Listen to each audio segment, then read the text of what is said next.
Hello, everybody. Today's class would be some of techniques to be used in SolidWorks simulation. More importantly, we would like to focus on learning about connectors in SolidWorks simulation.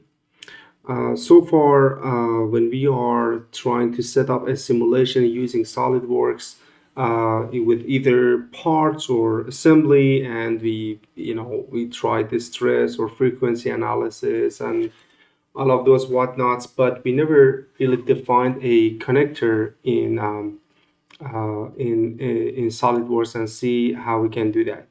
SolidWorks is very resourceful into defining and analyzing the connector without the need to actually define and model those connectors.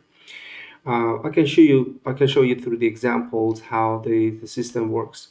So if you open the shared material for class 13, I would like to start with the pin connector. So if you unzip the shared material, go to the folder of the pin connector. Here is the problem statement that we would like to work. So as this has been shown, we have a assembly or multi-body parts, which has three links.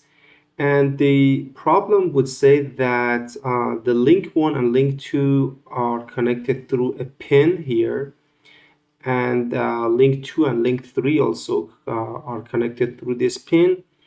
They said that this is rotational pin, meaning that only this part can rotate along the axis of the rotation. There is no translational movement. Material is given, tensile strength area given as 314 millimeter square, and the pin strength is given as 371, 571 megapascal. The simulation wanted to consider this hole as a fixed geometry, and the horizontal force is going to apply to this linkage. Actually, that should be through this hole, not through this face. It's actually through this hole, 10 kilonewton.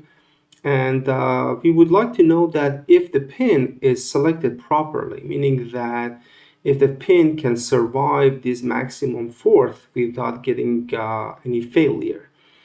And all of the link parts is given as aluminum alloy 2014. So if you open the simulation pin connection, it's a SolidWorks part that, as you see, there is a three solid bodies, and each solid body is this face, and this one. So three bodies essentially that has been defined, and we would like to define some material around it. Okay, so to start the simulation, we are going to the simulation tab, and here is the new study. The nature and the basis of the simulation is static. So we're going to here, you can name it uh, whatever. So I would call it pin connector. Hit OK, and then now we have to define it. So first, the parts should be defined here. So we have three solid body here. We are going to select all three, or instead of selecting all, you can just select this three and apply the material to all the bodies, because we have one material type for all three. Hit OK, apply all material, and it's given aluminum alloy 20. Is that correct? Yeah, aluminum alloy 2014, which would be here. Let me see, aluminum alloy. There you go. So 2014 alloy, apply, close. So the first step was defining the material, similar to every simulations. Now, we have to define a pin here. And as you see, this model does not have a pin. So you don't have to really define a pin to put here. like, and introduce that as a new parts, and they wanted to assemble it. And that's the part that SolidWorks is really powerful into defining the pin and analyzing that pin. So in order to define the pin, and as we know, we have to define one pin here, one pin here. So we are going to the connections tab or tree, and right click on it, and you will see that there are some selection of the connector that you can define here: spring, pin, bolt, bearings, so on and so forth. So select pin here, and then a window will appear that you have to define a pin.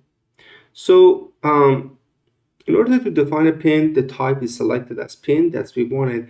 And here we have to define all the cylindrical faces that the pin would be defined, which would be these three faces. So if I rotate here, I select this face, and this face. So this is all the concentric faces that has been defined by this pin. And here it's defined that we are going to define what is the type of the pin.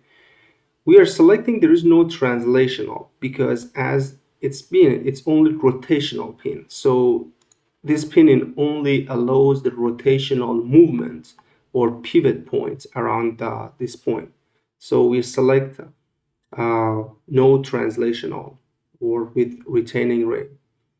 And in the connection type, we always select distributed, otherwise, unless it's been advised otherwise. That means that the connector, the face would have a distribution of the stress along the other faces of this connector. So that gives more realistic data here. Then we have to define strength data.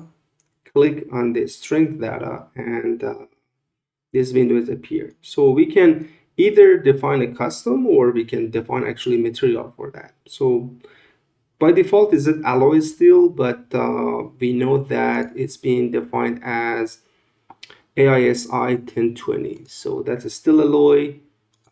We are going to select material and go to AISI 1020, apply, close. Okay, now the material is changed. No need to really change this by the custom properties. Now it says that the tensile strength is 314, and here is, and that area is the maximum area of here, that if you calculate it would be 314. And here, if I change it to megapascal, it would be 351,571, which is would be the one. I think here I made a typo. This means I meant to be 351. So consider that as a default what is given here.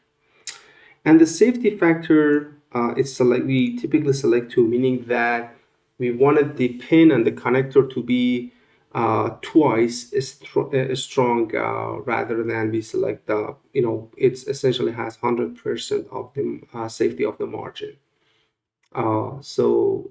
Margin of safety, I'm sorry. So, and then instead of hitting OK, if you hit OK here, then you have to define this pin exactly the same with all of these changes. Instead of that, you can select this, keep visible, and then you hit OK. Then this selection would be empty, while other setting that you have defined will stay the same. So that gives you to define a group of connector with the same material properties and with the same setting, but with different definition of the position for each connector or each pin type here. So here I'm selecting here, here, and here. So all three faces, no translational, only rotational. And then I hit another OK. It's going to go to the third connector. We don't have anything, so we cancel it. Now you will see that SolidWorks adds 2 connector type here for each of these connectors. So either this or this. So now you have the connector that you wanted to see. All right. So with this one is given, connector is defined. We have to define fixture. So we have a fixed geometry, which this hole would stay fixed. Hit OK. And then external load. For external load, you're going to right click, go to force, and as I explained, the external force should apply to this hole. So if I define it by default, they want it to be normal to this face, but we wanted to select we wanted to make this one horizontal. One way to do that is to select this edge, for example, as a reference. Alternatively, you can select a plane to be normal to that plane, which would be right plane. So if I select here, you have to select direction, and for direction, I'm going to select right plane. So now that has been defined, it's given that which direction do you want it to define, along the plane or along different plane, or we want it to normal. Since we have selected this, we are going to select normal, and it's in 10,000 Newton. And for check of the direction, you will see that it's horizontal to the right, so that's the one. If it was the other direction, you can select reverse direction and then hit OK. Okay, so material defined, pin has been defined, fixed geometry, and external force. We have to define a mesh here. Right click or create mesh. Would push it a little bit here. Hit OK. And SolidWorks would start meshing this part for us. Okay, the mesh has been defined, and now we can run the simulation. So again, you see that we did not define this pin as a separate part. We defined it as the connector in the connections three item in the SolidWorks, and we give them some of them. So it says that there is excessive displacement were calculated in this model if your system is properly restrained using the largest value. Typically, when you are defining the connector, you cannot define a large displacement. So I would select no for this option. And then here's the simulation result. And right off the bat, we realize that something is not correct. So this is one of those examples that we have to do some additional definition. And the reason is, if this linkage are in a flat mode and we exert some horizontal forces here, we expected that this only be elongated along the horizontal direction, not being rotated here. So we have to define another fixed geometry. So in order to do that, I'm going to go to fixture and going to fix geometry. Now, so we always define this fixed geometry here, but in order to restrain this motion of this link, we want it to be this motion to be restrained in the horizontal phase. We are going to advance, and essentially, since this area is horizontal, I wanted this area of application of the force to not have any motion with respect to the vertical plane. So again, I'm going to the fixed geometry. Instead of selecting like a standard fixed geometry, we're going to go to advanced, and we're using the reference geometry. So here I will select this whole area, the same area that force has been applied, and I would define it a reference geometry, which I would select the top plane. And the rule of thumb is I wanted this area to not have any motion, any normal motion with respect to this top plane. And here I'm going to select, instead of direction 1, direction 2, here is normal, and I would enter 0. So this reference geometry means that this reference face or reference geometry with respect to top plane would have 0 vertical motion, which that's exactly what I wanted. This one I wanted to have a motion to the left or to the right, not vertical. And then hit OK. So we do have two fixed geometry here. One is fixed hole, and another is some sort of restriction in the direction of the motion. And then I would run the study one more time.